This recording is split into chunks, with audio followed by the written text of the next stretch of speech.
Gangguan transmisi SUTT 275 kV Ligau Lahat berimbas pada pemadam di berbagai wilayah yang ada di unit kerja PT PLN UID Sumsel, Jambi, dan Bengkulu.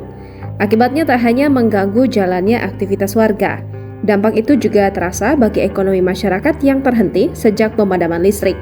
Lalu apakah ada kompensasi terkait pemadaman tersebut?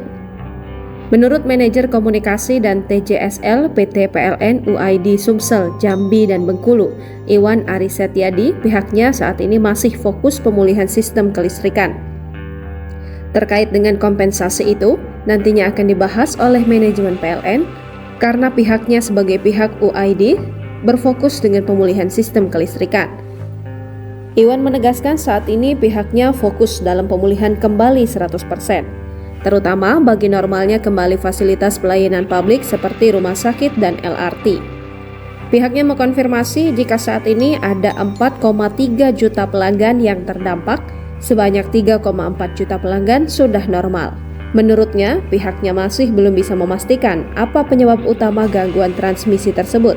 Petugas saat ini masih berusaha dengan optimal mendalami untuk menelusuri penyebab pastinya.